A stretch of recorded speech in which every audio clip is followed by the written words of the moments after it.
Salut les geeks, c'est Mike et Mike, et on se retrouve pour un nouveau récap gaming de la semaine. Le journal The Information a dévoilé des informations assez intéressantes sur des potentiels jeux VR. Je vous explique. Selon le journal, Facebook aurait signé un partenariat pour des jeux en réalité virtuelle pour les jeux Splinter Cell et Assassin's Creed en exclusivité sur des casques VR, notamment l'Oculus Rift. L'objectif de Facebook serait en fait d'attirer des hardcore gamers vers ses propres casques de réalité virtuelle. En plus de cela, Facebook voudrait racheter des studios de développement, toujours dans cette optique de vendre encore et toujours plus de casques Oculus Rift. Pour Assassin's Creed, on sait qu'il y aura un retour d'ici l'année prochaine pour Assassin's Creed Ragnarok. Mais pour Splinter Cell, aucune info n'a été dévoilée pour le moment, à savoir, aucun studio ne bosse actuellement sur un jeu Splinter Cell. D'ailleurs, Jason Schreier, le directeur de Kotaku, a bien spécifié qu'actuellement, aucun jeu de la licence Splinter Cell n'était en développement. Du coup, on peut se dire que si Facebook est intéressé par la réalité virtuelle pour Assassin's Creed et Splinter Cell, on peut s'attendre à voir le retour de Sam Fisher en réalité virtuelle et non en jeu classique. Il ne nous reste plus qu'à patienter, histoire de voir quand est-ce que nous aurons des nouvelles de ce Splinter Cell VR. Mathéo en a déjà parlé dans un de ses récaps ciné-séries, mais je vais vous en parler quand même parce que ça parle de jeux vidéo. Et oui, Amazon qui est en charge, on sait très bien, de la série Le Seigneur des Anneaux, va développer son propre MMO, Le Seigneur des Anneaux. Ce jeu sera un MMORPG, et il avait déjà été fait mention de ce jeu l'année dernière par le studio Athlon Games, filiale de Leyou Technologies. Amazon est donc partenaire du développement du jeu en ligne Le Seigneur des Anneaux. Il ne faut pas qu'oublier qu'Amazon s'y connaît un petit peu dans le milieu du jeu vidéo car elle développe également un autre jeu du nom de New World, un autre MMO. Le studio Leyou Technologies, lui, est propriétaire de Digital Extreme, qui est en charge du jeu Warframe qui marche extrêmement bien depuis pas mal de temps maintenant. Tout ce qu'on sait donc à propos de ce Seigneur des Anneaux MMO, c'est que le jeu est attendu sur PC et console, et qu'il s'agira sans doute d'un free-to-play. Et si vous vous attendiez à voir du cross-média entre la série télé et le jeu vidéo, eh bien c'est niet. Amazon a bien précisé que ce jeu multijoueur était développé en parallèle de la série TV, et qu'il n'y aurait aucun lien entre les deux productions. Attendez-vous avec impatience le retour de la licence Super Monkey Ball. Eh bien vous allez être ravis puisque l'organisme de classification taïwanais a mis en place dans ses pages un futur jeu Super Monkey Ball. Celui-ci se traduit par Super Monkey Ball Now Taste Good ou Super Monkey Ball The Food is Great. La dernière fois qu'on a entendu parler de Super Monkey Ball, c'était en 2014 sur le jeu mobile Super Monkey Ball Bands. Ce nouveau Super Monkey Ball est donc listé sur PC, PlayStation 4 et Nintendo Switch. Il ne reste plus qu'à attendre une officialisation de la part de Sega pour en savoir davantage. Le studio Gameforge a annoncé l'arrivée prochaine de Kingdom Under Fire 2 en Occident. Ce jeu de rôle et d'action multijoueur déjà sorti en Asie développé par Bloodside va enfin débarquer chez nous. Le jeu est donc prévu pour la fin de l'année 2019 en Europe et en Amérique du Nord, sur PC ainsi que sur console. Pour fêter cela, le studio Gameforge a donc partagé une nouvelle bande-annonce pour Kingdom Under Fire 2. S'il y a parmi vous les geeks des fans de ce jeu, n'hésitez pas à me le faire savoir en commentaire. Pour le plus grand plaisir de tous les joueurs, Assassin's Creed Odyssey s'est vu offrir le mois dernier un créateur de missions aux possibilités nombreuses. Ce mode créateur d'histoire est disponible en bêta, vous permet donc de créer vos histoires comme vous le souhaitez, avec un début, un milieu, une fin, enfin bon, vous connaissez le principe de créateur de mission. Sauf que certains joueurs ont décidé d'utiliser ce créateur de mission pour accélérer leur progression dans le jeu. En effet, certains joueurs ont profité de ce créateur de mission pour créer des missions vraiment très courtes, pour justement acquérir le plus grand nombre d'XP en très peu de temps. Ubisoft a été mis au courant assez rapidement et n'est pas très content de la façon dont les joueurs utilisent ce mode de créateur de mission pour justement augmenter leur nombre d'XP. Le studio indique donc qu'il est prêt à sanctionner les joueurs qui continueraient à créer ces missions de ce genre. Ubisoft indique que le mode de créateur d'histoire a été créé pour être un outil pour les joueurs, afin qu'ils laissent libre cours à leur créativité et à leur imagination en construisant leur propre histoire à partager avec les autres joueurs en utilisant une version modifiée des outils que les développeurs ont utilisés pour concevoir les quêtes du jeu.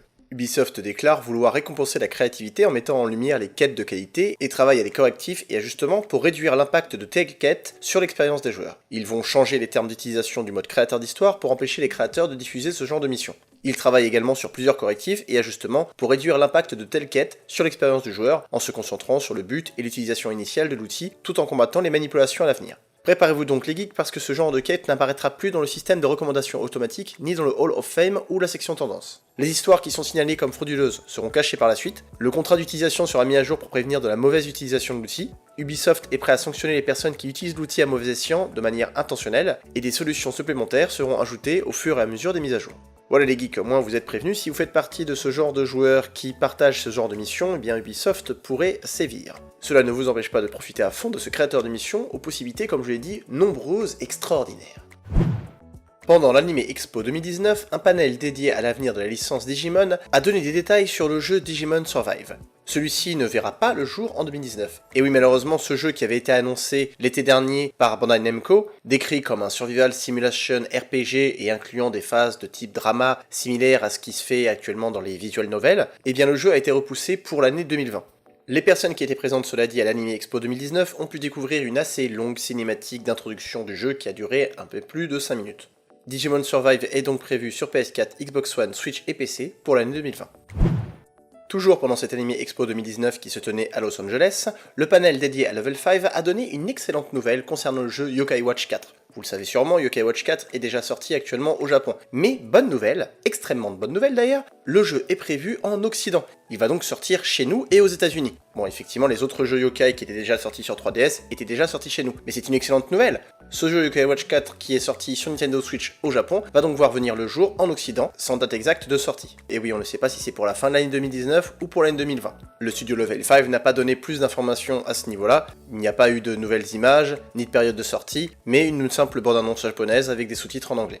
Ils ont également spécifié qu'il était nécessaire d'avoir vu tous les longs métrages liés à Yokai pour jouer au jeu Yokai Watch 4, car il y a des informations dans le jeu qui sont en cohérence avec les films, et qu'il était bon de les avoir vus pour au moins comprendre l'action et l'histoire du jeu. Le studio a donc exprimé son intérêt à rendre ces films disponibles aux joueurs occidentaux, sans en dévoiler plus malheureusement. Yokai Watch 4 est donc prévu en Occident sur Nintendo Switch à une date pour le moment indéterminée.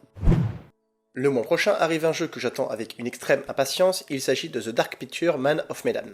Ce jeu est développé par Supermassive Games, qui a travaillé sur le jeu Until Dawn, qui est extraordinaire et que je vous invite vivement à jouer, parce que ce jeu est tout simplement fantastique. The Dark Pictures Man of Medan est donc développé par Supermassive Games et édité par Bandai Namco. Le jeu nous emmènera dans un navire abandonné en pleine mer, une expérience de jeu que l'on pourra vivre seul ou à plusieurs. Et oui, comme j'en avais fait part dans une autre vidéo, il n'y a pas que le mode solo, il y a également la possibilité de jouer à plusieurs via un mode histoire partagé en ligne et un mode soirée télé hors ligne. Le mode histoire partagé offre donc la possibilité de jouer en ligne avec un ami et de partager notre histoire avec le mode coop.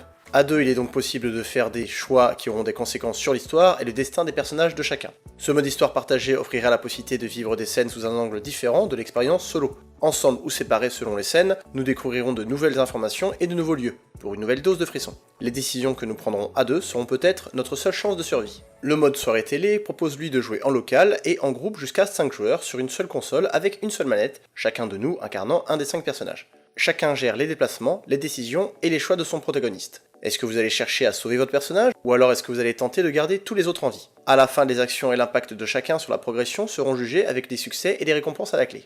Le studio Supermassive Games a également dévoilé aux journalistes de chez Game Informer que Man of Medan n'est que le premier de 8 jeux de la série The Dark Picture, et qu'il en sortira 2 épisodes tous les 12 mois. Ça fait assez plaisir. The Dark Picture Man of Medan est donc prévu pour le 30 août 2019 sur PC, PlayStation 4 et Xbox One.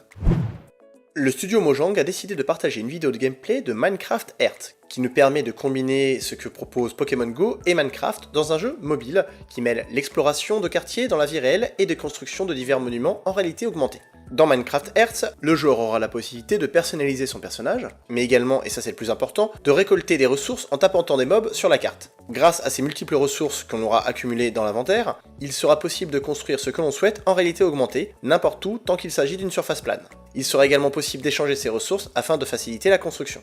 Une fois notre travail d'architecte fini, il sera possible de le placer sur un terrain plus vaste et même de le visiter, comme dans Minecraft en fait. Le studio Mojang n'a pas communiqué pour le moment sur le lancement de la bêta fermée de Minecraft Earth, mais il est toujours possible de s'inscrire sur le site officiel du jeu. Vous souhaitez avoir des nouvelles de Call of Duty Modern Warfare? Eh bien ça tombe bien. Activision et Infinity Ward ont donné rendez-vous pour le 1er août 2019 à 19h pour découvrir tout ce qu'il faut savoir sur le multijoueur de Call of Duty Modern Warfare. En attendant, une présentation d'un nouveau mode de jeu en 2 contre 2 Gunfight a été présentée. D'après les dires des studios, Gunfight est un mode offrant un nouveau niveau de combat en duo rapproché très rapide. Le but du jeu est assez simple, 2 équipes de 2 joueurs se combattent dans des rounds de 40 secondes et la première à atteindre les 6 points remporte la victoire. L'équipement au complet change tous les 2 rounds, le tout sur des cartes spéciales beaucoup plus petites. Si les 40 secondes sont écoulées et que personne n'est mort, un drapeau apparaît, le but est de le récupérer avant que le temps arrive à 0.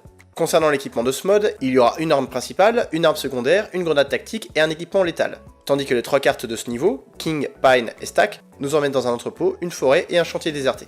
D'autres maps seront dévoilées par la suite par le studio, ce qui va de soi. Call of Duty Modern Warfare est prévu pour le 25 octobre 2019 sur PC, PlayStation 4 et Xbox One.